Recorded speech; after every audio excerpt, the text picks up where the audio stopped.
Assalamu alaykum, hürmetli qarindoshlar. Alloh taolo hammanglarniki mushu to'planishini ibodat qatorida savob yozsin mushuningga. Alloh taolo hammamizni islomiy ilmlardan bahramand qilsin. Kuchimizning yetishicha, ya'ni bilgunimizni deyishga tirishimiz. Alloh hammamizni yaxshi ishlarga muvaffaq qilsin. Amin. Bugun hamda tuniga mushu e'londa shunda bergan namozning ahamiyati haqida to'xtalish shunda deyishgan hamda biz hammani dinning beshi islom uning turiki namozda payg'ambar sallallohu alayhi vasallam shunda ko'rsatgan anda bo'lgandan keyin biz ishningki asosidan boshlaylik dedik hamda namoz haqiqatan hamda muhim farzlardan biri kunda 5 vaqt namoz o'qish farz uni tark etish gunoh namozning farz ekanligini inkor qilish kufr hamda namoz shunchalik muhimki qiyomat kuni Alloh taolo butun amallarni hisob elishdan burun hammadan shu namozdan hisob oladi. Payg'ambar sollallohu alayhi vasallamning bu to'g'rida sahih hadis bor. Namozni qiyomat kuni eng avval hisob elinadigan amal namoz deb. Namozi durust bo'lsa, uningdagi qolgan amallarga qaraydi deydi. Agar namozi durust bo'lmasa, bu odamning hech qanday bir amalniki qimmati yo'q hamda. Namoz shunchalik muhim bo'lganligi uchun Payg'ambar sollallohu alayhi vasallam vafot bo'lish oldida sakratning shunday azobida anda turib, namozni shunda takrorlagan. Namoz takrorlab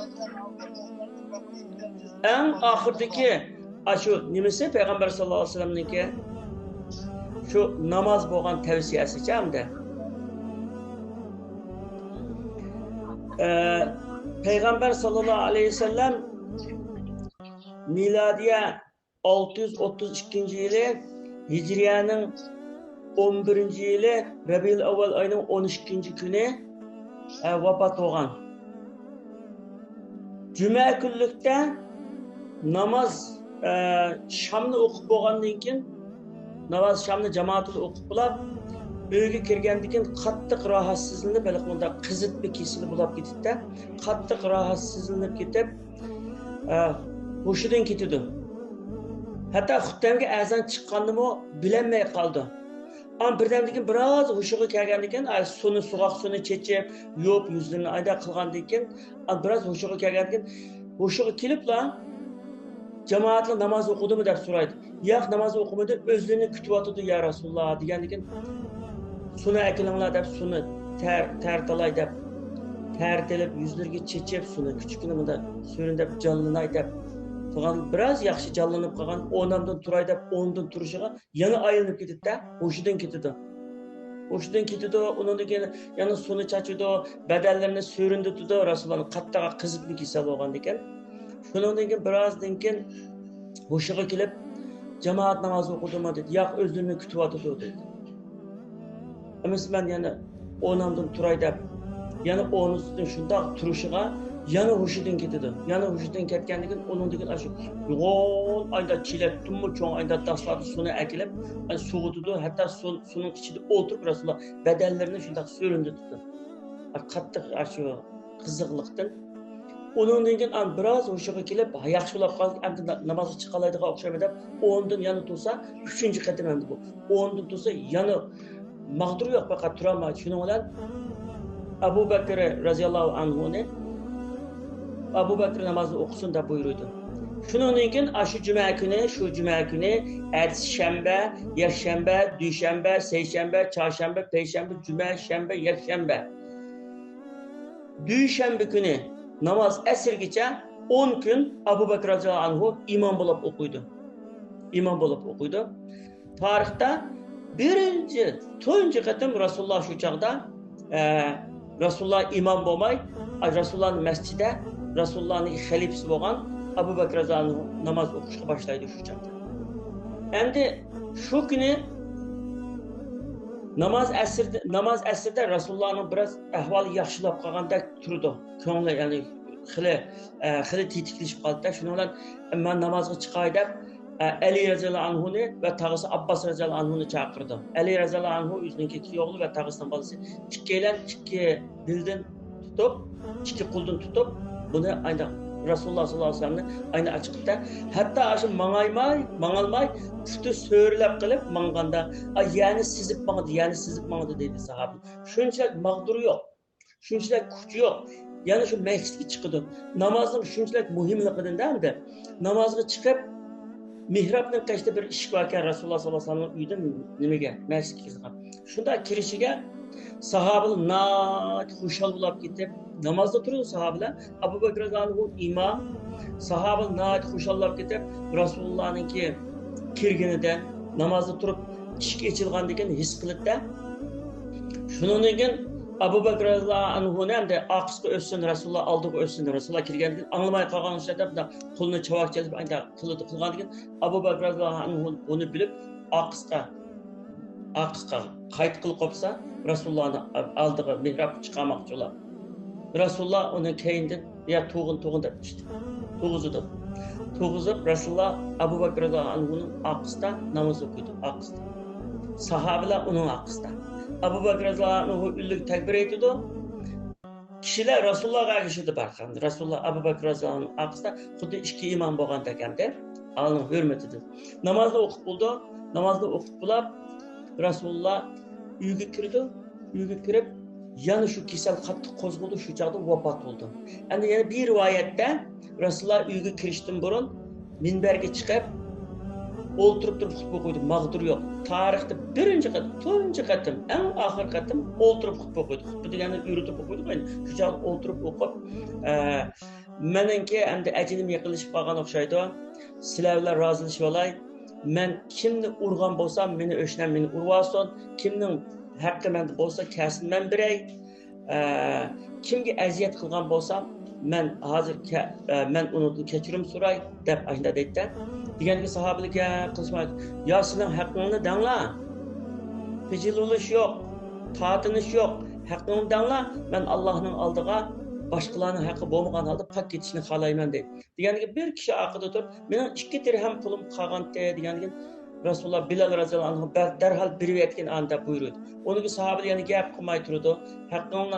Haqqingni bo'lsa dangiz gap qilmay turgandan keyin emisa rozi bo'lib ketinglar degandan keyin hammalar rozi bo'lib ketdik deydi. Shundan bilan Rasululloh sollallohu alayhi vasallam vafot bo'ldi.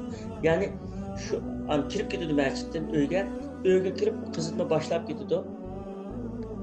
Sakratga tushdi. Shu chaqda og'izdan chiqadigan gap endi namaz. Ay namaz. Ay takrorlay shu namaz deb takrorlashdan jon uzidi. Demak, masalan, bir inson vafot bo'lgan chaqda eng muhim ishni vasiyat qildi adamamdi. Shundami? Hammamiz bilamiz. Eng muhim ishni vasiyat qildi. Rasululloh sollallohu alayhi vasallam o oilasi to'g'risida, ayollar to'g'risida, qizi to'g'risida, sahobalar to'g'risida bunda boshqa vasiyat qilmaydi. Faqat namaz deb ayla vasiyat qildi. Olamda ketdi. Namozning intayin muhimligidan endi. Chunki namoz dinning tuyrugi. Bu namoz bo'lmasa, bu din bo'lmaydi odam degan gapda endi. Yana bir hadis bor. As-salatu imaduddin men hadamaddin deydi. Namoz dinning tuyrugi. Buni kim o'rib olsa, ya'ni bu tuyrukni o'rib olsa, bu dinni o'riyotgan bo'ldi deydi. Yana bir qissa Umar ibn Xattob roziyallohu anhu, ikkinchi xalifa. Bir kuni bozorga ketib borsam, bir bunda qozon yasaydigan ashuna bir qozon ustalarining oldidan o'tib ketib bordi. Shada Abu Lu'lu Majusi deydigan bir qul, Mughira ibn Shu'ba degan odamning qulda ishlaydigan qul ekan. U usti tumirchi qozonchandi o. Shu Umar radhiyallohu anhu uning yo'lda o'tib ketgach kuchlab, seni shunda usti deydi-ku, seni hatto shu bunda shamol bilanmi qozonni qayintadigan ayında bir nima yasayoladi deydi, seni shunda usti deydi. Ha, men shunda usta. Men yaqinda sana bir ish qilaman. Bütün Mashriq, Mag'rib hammasi anglaydi deyotganda u. Deganiga Umar ibn Xattob roziyallohu anhu ketib berib, yendiki kishiga bu qul meni tahdid qilyapti deydi. O'limning shapsini olibdi. Shundan keyin bu qul bir xanjar yasaydi. O xanjar ma ikki tarafda tig'i, ikki tarafda kesitgan pichoq. O'tirdi tutquchi va ikki tarafda pichoqi va ayndag'anda. Yasab bir ay ashuni zaharga chilayotgan. bir ay zəhərga chilab, bir kuni at deganda namoz bandatda Umar ibn Xattob roziyallohu anhu imom masjid imomlab namoz o'qiydi hamda. Masjidga jamoat kelib bo'lguncha bu majusi masjidga kirib yushirinib turdi bu yerda. Endi o'chaqdagi mishlarda hamda chiroq yo'q. Qarong'ulik hamda kömeydi işçiydi kimning bor kimning yo'qligini bilgili olmaydi. Shuning bilan yushirinib turdi. Jamoat keldi, Umar ibn Xattob roziyallohu anhu keldi, namozni o'qiydi. Birinchi rakatni o'qib bo'lguncha bu majusi saqlab turdi. Keyinda ulgurmay kelib qoldigan odam bo'lsa, hammasi kelib bo'lsin deb. Ikkinchi rakatga turgan vaqtida shu xanjarni akilib, avval yuragiga, an beqiniga, andın muş kindikining ostiga ayda tiqib xanjarni ayda qo'yib ayda qildi. Shuni Umar ibn Xattob roziyallohu anhu aşağıda hushidan ketdi. Hushidan ketdi.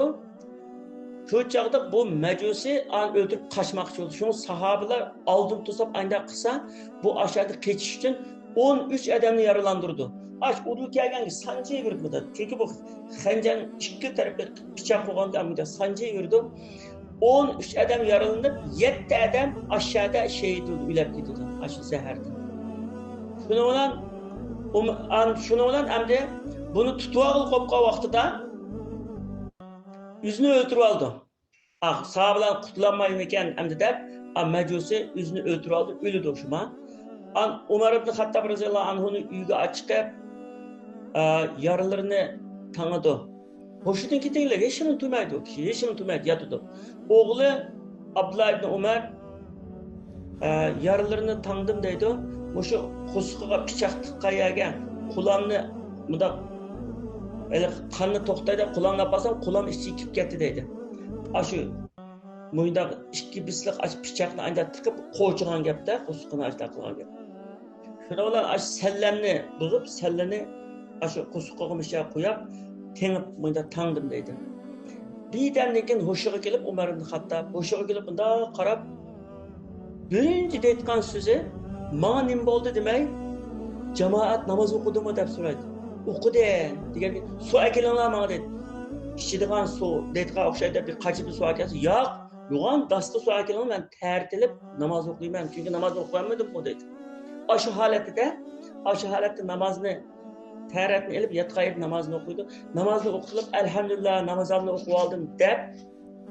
Onundan keyin meni öldürgen kim, bana pichoq tiqqan kim deb o'chaqda so'raydi. Namazını so'rab, namazını o'qib hemen qilib. Qilgan Abu Majusi deganda elhamdülillah Allohga bir sajda qilmagan bir kafirning qo'lida uylabdimi, mayli deb shunda deydi. Demak, bu yerdan nima chiqdi desam-da, namazdan ki Resulullah sallallahu aleyhi ve sellem'in hayatında, sahabalarının hayatında ne kadar mühim ibadet ekanligi chiqdi. Shunchalik bek ahamiyat beradi. Hammadan bek ahamiyat, hamma ishdan bek ahamiyat beradi. Shuna bu bizning hayotimizda, bizning namozimizning bo'lishi, bizning iymonimizning ifodasi. Agar bizda namoz bo'lmasa, o'zimizning imanını biz ispatlayamayız. Her yüzümüzde mümin, Müslüman deb dava qilish haqqimiz yok. Bu namaz okumagan adamның Allah Taala'nın rahmetini kütüş hakkı yok. Yüzünü Müslüman sanaş hakkımız yok. Çünkü beynel imani ve şirki es-salat degan hadisler var mesela. İman bilen şirkin arasında, iman bilen küfrün arasındaki fark namaz. Namaz farklandırıp durdu deydi. Şunçalik mühim emdir. Şu an bizim mesela namazımız tuzulsa, namazımız joyida bo'lsa, bütün işlerimiz joyida bo'ldi. Endi masalan, hammadan iymonim bor deydi.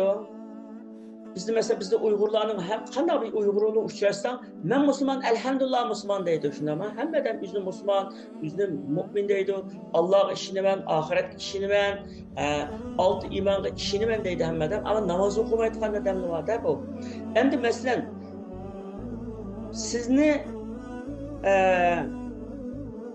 secdege elip baramagan iman, bizni ceynimazga elip baramagan iman, qanday jannatga elip bardı. Yani bizni haram işladın, Allah toskan, yaman işladın, tosalmagan iman, tuzaktan qanday tosap qalalaydı bizni. Mesela bu namaz şu imanın ifadesi ve imanın guahçisi hem de.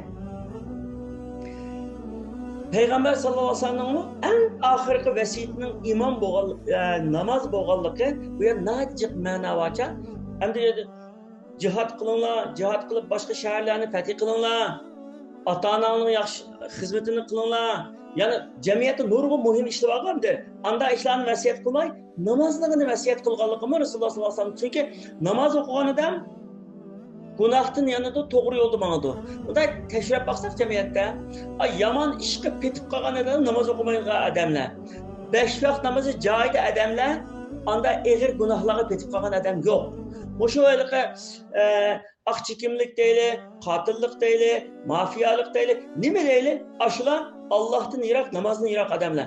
Namaz bilen boğan adam anda eğer neslerge petip kalmaydı hamdır.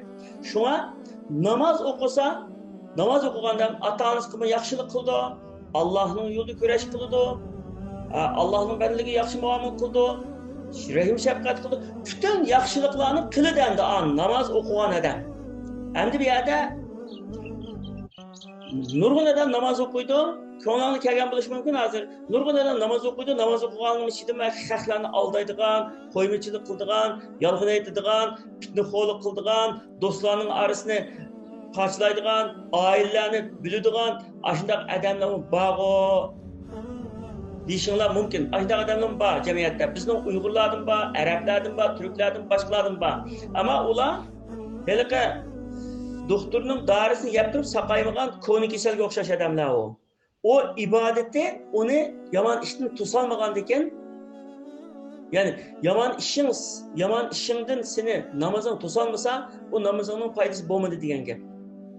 Kur'an-ı Kerim'de Allah Teala inne salate tenha anil fahşai vel münker dedi. Namaz yaman işlerden ve fahişi işlerden tusudu dedi, tusudu. Ama tusalmagan bolsa bu namazdaki kapılık emas, namazdaki mesele emas. Mesela bir doğrunu bir adam yedip payda kıptı. O doğrunu yani başka bir adam yetken payda kılmaptı. Payda kılmagan bolsa bu doğrudaki hatalık mı ya ki adamdaki mi? Adamdaki gap ya ki onun ustuğunu düşmedi o, ya onun mecazı düşmedi. Anınga payda kıldı, manınga payda kıldı. Doğru gap yok. Şu an namazı gap yok. Namaz payda kıldı. Umumen payda kıldı. Ama bazı adamların ki kalbini paklamalık için, niyetini paklamalık için, Allah Teala için dirilip okumalık için namazını, Allah Teala için kılmalık için, yani bazı onu bazı hatalıklar ya ki bazı nime sebepli olsun namazı kabul bolmaganlığı için şu dünyada namazının nivesini körelmegen adamlar o. Şu namazı günahtan tusanmagan adamlar. Eğer namaz kabul bolgan namaz çokum adamını yaxşı kıldı. Bu cemiyette yama yolga kirip kalganın hemmimiz birden-bir teşrif görsem namaz okumayotgan adamlar. Namaz okuyotgan adamның içinde intayın az çıkıdı andaqlı. Umumen namaz okuyotgan adamlar hemme yaxşılıkları var. Namaz okumayotgan adamlar bütün yamanlıkның beşi namaz okumaslık. Şunçalik muhim bir ibadet hamda. Şuna bizning hayatımızda namazga nadibek ehmiyet veriş, namazını Allah Teala için öz vaxtida okuş, bizdeki ruhimizni şatlandırdı ve emel ibadetlerimizin kabul buluşuğa, Allah Teala'ya yakınlık hasıl kılışa bizge vesile buldu.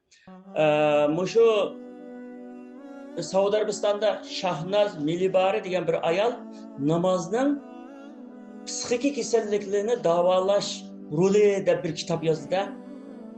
Onunda bu namazının faydaları, şu namaz secde kılganda kanның qanda aylanadiganligi to'g'risida, namazdan keyin odamning ruhining shunda rohatlanadiganligi to'g'risida, shu haqiqiy bo'lgan ishlar bilan, qissalar bilan, hikoyalar bilan ayda yozilgan bu.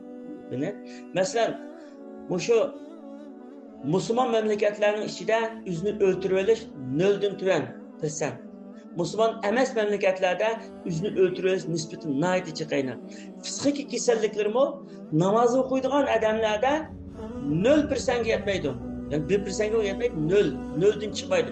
Fıskiki kesellik bulap kalışı namaz okuduğu adamın. Çünkü o Allah bilen, Allah'la sözleşiyordu, günahlarını yuyuyordu, Allohga yelinyapti, Allohga yaqin bo'lyapti, Allohning kuch elyapti. Bundaq odam deganki, anda psixik kasallik bo'lib qolishi nisbati intayin az yo'qning onda. Bütün mushkula Allohdan yiroq, shaytonga yaqin insonlarda o'sha psixik kasalliklari, axloqiy kasalliklar, ruhiy kasalliklar deganning hammasi ashuna bo'lag'licha. Shunga namoz bizga dunyoligimiz uchun shunday yaxshi, oxiratligimiz uchun shunday yaxshi. Endi bu yerda bir qissa bor. Misrlik bir doktor o'zining bir qissasini bunda deydi. Misrlik bir doktor Londonga borgan ekan. Londonda burun Misrda bir saboqdosh bo'lib o'qigan bir saboqdoshi 30 yil burun ayrilib ketgan bir saboqdoshi uning kelganligini anglab, o saboqdoshi bunda tibbiy doktor ekan, meditsina doktor ekan. Ma borgan doktor din da'vatchi doktor hamda. Shuni bilan uni restoranga chaqiribdi-da, sen kelsan Londonga falan restoranga kelgan shahar bir seni mehmon qilib olay debdi. Soat 5 ga kelgan debdi. Deganiki, ma da'vatchi doktormi?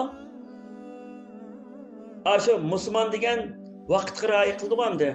Vaqtga rasmiy rioya qilay deb 5 minut burun berib ayda turibdi. Hamda aninki avda eyplimisin deb bitiribdin. Şunala ağaynısı gelip, "Voy sen maşallah sen 5 yılap qo'g'ich kep bo'lsa, sen teqi namoz o'qiyman, o'qilaman, buqilman deb foydasi yo'q ishni qilib, kechikib qolamdi deb o'ylabdim" debken, tamoq yeyib o'tirib. Degandan da'vatchi doktor, meditsina doktoriga deydi. "Sen namozni foydasi yo'q ish dedingmi?" degan. "Foydasi yo'qmiki deb ko'ryapman. Balki o'sha ibodatlarning foydasi bo'lmasligi mumkin" deydi. Degandan tamam. Senden ben bir tane sual soray, birla sual sorayım. Hazır cevap versen cevap ver. Babamız kim cevap versen buldu ama şu sualını sen anlığın hazır değil. Bakıda tamak işip oturup deydi. Sen muşu ibadetlerinin ki faydası bulmaslığı mümkün de periz kılsa, yani faydası bulmayı da periz kılsa, kıyamet bulmayı da periz kılsa, şunun periz kılığının bu içe ben de bakay. Bulmayı da periz kılıp bakaylı. Kıyamet bulmaydı o. Bu ibadetlerin faydası bulmaydı o. Allah Teala hesap almaydı da periz kılaylı. Ama namaz benim ruhimni yükseltiyor ve intizamını ügütüyor. Ten selametlikimini saklaydı. Namaz arkalık ben şundak yaxşı bir hayat yaşayayım. Namaz arkalık. Şunca gemkin bolgan çağımda ben namazga tursam ko'nglim rahatlanib qoldi. Rasululloh sallallohu alayhi vasallamdan ki Ayşe radhiyallohu anha deydi. Rasulullah'ın qanday bir ishdan ko'ngli küçükkina ranjisa yoki g'amkin bo'lsa, darhol namozga turadi deydi. Darhol namozga turadi deydi. Chunki bu ko'nglandagi siqintini, ko'nglandagi bearomlikni, ko'nglandagi g'am andishni namozga turadi. Chunki biz u chog'da dunyoni faqat unutib Alloh taolo bilan bağlanımız ya, telefonda bağlangandek xuddi. Allah Taala bilan bağlanımız u chog'da. Bağlangandan keyin biz bu şu musibetlarni, bu şu ko'ngilsizliklarni, bu hammasini o'qib bir dunyoga, bir rohat bir dunyoga Alloh taolaning kengri bu dunyodagi jannatga kirimizda ko'ngil rohatlanadi. Men bu shunday rohatlandim, bu menga yani menga shu dunyoda yetidi bu shu qilganim. Yetidi. Onun keyin ro'za tutish. Men yilda bir qatim 30 kun ro'za tutman. Ahiratda foydasi bo'lmaydi degan taqdirdimi? Yilda bir qancha kun shunday bir qancha soat bir narsa yemay oshqozonni dam oldirishning qanchalik tan salomatlik uchun foydali ekanligi butun dunyo doktorlari so'zlayotdi, uni ta'kidlashning hojati yo'q deydi. Bu dunyolik uchun foydali uni ro'za tutishmi deydi. Zakot berish deydi. Zakot berish kelgan vaqtida bergan odam hamisha baxtli bo'ldi. Ağan adam emas. Çünkü saadet bağışlashda. Ağan bergen adam hemish baxtli bo'ldi. Men shu zakot verish, sadaqa verish orqali ko'nglimni rohatlantirma. Berdim, qilib oldim deb xo'sh bo'laman. Çünkü saadet berishda. Saadet berishda. Mesela bir qissa bor. Bu shu korona bo'lgan vaqtlarda 2020-yili Turkiyaninki shu Üsküdar'da bir dönerci korona tugab endi dönerini endi echitgan ochgan odamni shunda kirishyapti. Kichik bir bola kelibdi 7-8 yoshli. Döner qancha pul debdi. Deganki 10 lira desa, 20 qancha pul debdi. 25 lira. Uning 20 qancha pul desa 2,5 lira debdi. Yanchi qilib shu kun tagi pulni chiqarib mani bu shunga menga charakni bersimiz deyotgan. Deganki qarasa bolaning ayığımı şunda yitliğine biçar balda. Oltağın balam ekip birimiz hazır deyip adamlarga buyurup bunun birden tütün döner bir stakan ayran ekilini detken. Ekilip üzümü elip bille otup karışıp otup yetkende aşıbanın nat zevk bilen şunda yuvatkanı karab dünyanın en güzel filmini seyretkendimi ben hoşallıp gittim deydi. Ma beğen adamca. Bir işte aşına hoşal oldu adam. Bir iş arkalı ben hoşal oldu ben deydi. Onun için hecge. Ben hecge pul serip kılıp hecge berip hec kılsam hem sayahat kılgan bulumen hem dünyadaki bütün Müslümanlarını köygen bulumen hem de dünyada adam kildi ya ruhimni rahatlandırgan bulumen o bana yanı payda. Kur'an okusam ko'nglimni rahatlantirman, Allohga yiqilishman. Bunun hammasi payda. Mening uchun payda. Ya'ni sening faraz qilganing bo'yicha oxiratda foydasi yo'q deb faraz qilgandimi, o'sha dunyoda hech foydasi bor bu ibodatning. Endi sana kelayla. Sen shunda deding, endi menga kelayla. Mening e'tiqodim bo'yicha o'sha ibodatlarni qilmasak Alloh taolo oxiratda savol so'raydi. Buningki hisobini beramiz. Endi sening faraz qilganingdek bo'lmay, ish mening e'tiqod qilganimdek bo'lib qolsa, Alloh taolo hisob so'rasa, sen o'sha umringgacha namoz o'qimabsan, Allohning oldida nima deysan degandan adam yegan tomoqini yutolmay turib qoldi deydi. Qiyin savolda bu. Ya'ni sen faraz qilgandek bo'lsa, masalan, sen faraz qilgandek bo'lgan taqdirdami, men yani ibodatimni qilaverman. Ahiratda foydasi bo'lmasimi? Sening faraz qilganingdek oxirat foydasi bo'lmasimi? Menga foydasi o'sha dunyoda bo'lyapti, bo'ladi yani. Ammo mening e'tiqod qilganim bo'yicha oxirat bo'lib qolsa, Alloh taolo hisob so'rasa, men shu hisobni tayyorlik qilyapman zaten. Sen tayyorlik qilmay o'tirsan foydasi yo'q deb. Allohning oldida nima deysan degandan tomoqni yutolmay qolib qoldi deydi. Shuning bilan hozir javob bermagin, aldirma hozir javob bermagin dedim. Ketdik. 15 gündən keyin o meni yəni şu restorana çağırdı dedim. Restorana kelsem, açıp bu tizimni quchoqlab yig'lab kichik bolada yig'lab ketdi dedi. Sen mening ko'zimni ichib qo'yding. Sening suolingga men suolingning javobini topdim. Men Alloh taolo qulchilik qilib buningdan burungi gunohlarga tövbe qilmasam, hozir bo'lmaydigan dedi deydi. Mushunda qarda namoz. Ya'ni bu ibodatniki oxiratga berishdan burun Muşu dünyada körep bulumuz. Muşu dünyada onunki mukafotini ko'ramiz. Bu dünyada ko'rgan mukofoti o namozninki Alloh taolo bergan mukofoti. Ammo oxiratdagi haqiqiy onunki ujrati, yani qilganimizning haqiqiy ujratini oxiratda beradi. Shunga üzerinde başlab bütün qarindoshlarga namozni qat'iy tark qilmaslikqa, hatto qazo qilmaslikqa. Bizningki 5 vaqt namozdan boshqa bizningki 7 vaqt namozimiz bo'lishi kerak-da endi. Mesela ertegen namaz bandattan burun mümkün kadar yarım saat burun turup, yarım saat teheccüd okup, Kur'an okup, dua kılıp, bu şunda çağda şu bandatka azraq şunun bir qalğan çağda keçinin şunun bir qalğa vaqtida taң etişqa Allah Taala yuqori osmondan tuvan osmonga tushdi deydi. Shu yerda bandilarim mendan hojatini so'raydiganlarni bormi? Bana tövbe qildiganlar bormi? Mag'firat qilman, hojatini so'rasanglar beraman deb nido qilib turdi deydi. Bu nido qilib tursa biz uxlaymiz bexabar. Xuddi bizning hojatim yo'q buni degandekcha, mening ehtiyojim yo'q degandek uxlaymiz endi. Shu vaqtda qancha ibodat qilib istig'for aytib Alloh taolani tilib olsak, bizga oltindek fursat anda. Ammo u farz emas. O yani bir mustahab endi, qilsak fazilatlik.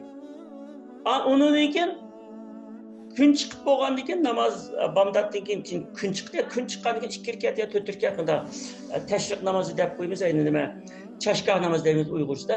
Aj namozni o'qib qo'ysak, bu ikkilisi mustahab namozlar o'qisak yaxshi, o'zimizga shunday foydali. Ammo 5 vaqt namozni o'qish qarz. Ani o'qimasak Alloh hisob oldi. Ma ikkisini o'qimasak Alloh hisob olmaydi. Tahajjud namozi bilan tashriq namozini o'qimasak hisob olmaydi. Ammo biz nurg'un yaxshiliklardan mahrum qolamiz-da, dunyo va oxiratdagi nurg'un nocha ism mukofotlardan mahrum qolamiz. Bu o'zimizning ixtiyor qilgan ishlar.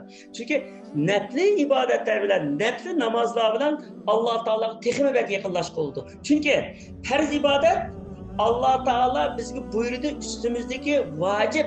Uni qilmasang hisobini bersa, u bizni go'zal shaklda yaratganligi, bizni musulmon qilib bizga iymon hidoyat qilganligi, shuningki badaliga Alloh taolo buyurgan bir qarz, Allohning haqqi u. Ammo nafli ibodatlar anda qarz emas. Shunga nafli ibodatlarni biz o'z ko'ngil xo'shlik bilan, o'z ixtiyorimiz bilan Alloh taologa bo'lgan ixlosimiz bilan ma'ni qilib qo'ysak, Alloh taolo bundan texmi bak mamnun bo'ladi-da.